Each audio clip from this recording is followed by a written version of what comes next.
আপনারা শুধু শাকিব খানের কৃতিত্ব দিচ্ছেন কেন? সেখানে ক্যামেরাম্যান আছে, এখানে ডাইরেক্টর আছেন, এখানে প্রডিউসার আছেন, এখানে গল্প যে স্ক্রিপ্ট লিখেছে তাদের প্রমাণ আছে।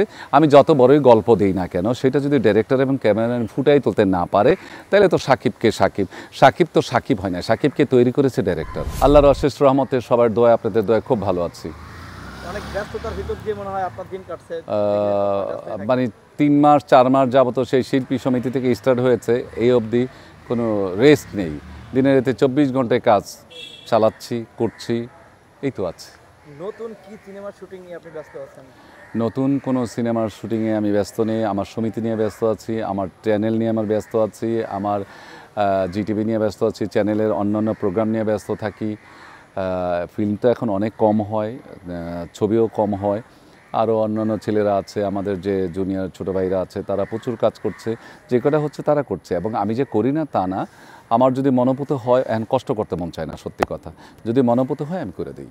আজিজ ভাই, একটা সময় আপনাকে ছাড়া সিনেমার কথা চিন্তাই করা যেত না। 9 ফ্লোরে আমি ছিলাম, 9 ফ্লোরে 25 বছর দিনে রাতে 24 ঘন্টা কাজ করেছি। না, সিনেমা এতবারও কমে নাই, যতটুকু কমেছে আপনারাও জানেন, আমরাও জানি, সবাই জানি। যেমন আমরা আগে এত ব্যস্ত ছিলাম, 8টা 9টা 10টা 15টা ছবিরও শুটিং হতো এফডিসিতে। এইখানে ছবি, এই বাগানে 3 পার্টি ছিল, আমি করেছি এই কোনায়। চিঠি লিখলাম বন্ধুরে, সালমান শাহ এবং শাবনূর, মৌসুমী, এইখানে এই কোনায়।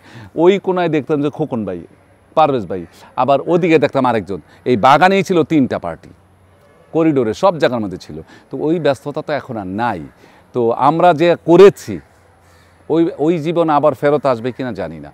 সোনালী যুগ, গোল্ডেন যুগ, রূপালী যুগ, অশ্লীল পার করে আবার সোনালিতে আসছে। এখন তো সোনালী যুগ, এখন তার অশ্লীল নাই। ভালো আজিজ ভাই, বর্তমান সময় দেখতে পাচ্ছি যে আমাদের বাংলাদেশে আপনারা অনেক ভালো ভালো কোরিওগ্রাফার আছেন, বাট তারপরেও দেশের বাইরে থেকে কেন কোরিওগ্রাফার এনে আমাদের এই সিনেমাগুলো করা হচ্ছে এবং দেশের টাকা বাইরে কেন দেওয়া হচ্ছে? আচ্ছা, সেইটা যদি আপনাদের বলি, আমাদের প্রত্যেকটা সমিতি একটা রুল আছে যে এইখানকার অর্ধেক আর্টিস্ট, ওখানকার অর্ধেক আর্টিস্ট যদি যৌথ প্রযোজনায় হয়। আর কোনো ডান্স ডিরেক্টর আনতে পারে। আমরা যেমন ক্যালকাটায় ডিরেকশন দিয়ে আসছি, আমি প্রচুর ছবি ডিরেকশন দিয়েছি, সেখানে কিন্তু একটা নীতি আছে। আমি ডিরেকশন দেওয়ার আগে আমি যদি ওখানে পারমিশন নেই, একটা নৃত্য পরিচালক সমিতির একটা পারমিশন আছে, ওয়ার্ক পারমিট 1 বছরের জন্য, সেটা আমাদের দেশে 25,000 টাকা, ওই দেশও সেম তাই। 25,000 টাকা দিয়ে আমাদের যে কোনো ডান্স ডিরেক্টর আসুক, আমাদের সমিতি তাকে 25,000 টাকা জমা দিতে হবে, দেন সে 1 বছরের জন্য ওয়ার্ক পারমিট পাবে। 1 বছরের পরে যদি আবার আসবে, আবার 25,000 টাকা দিবে।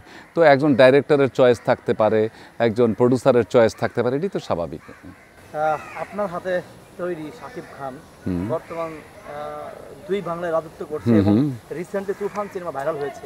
এটা আমাদের বাংলাদেশের একটা সম্পদ।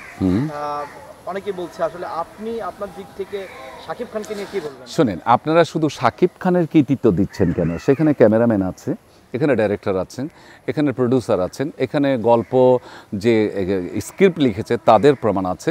আমি যত বড়ই গল্প দিই না কেন, সেটা যদি ডাইরেক্টর এবং ক্যামেরাম্যান ফুটাই তুলতে না পারে, তাহলে তো সাকিব তো সাকিব হয় না, সাকিবকে তৈরি করেছে ডাইরেক্টর, ক্যামেরা।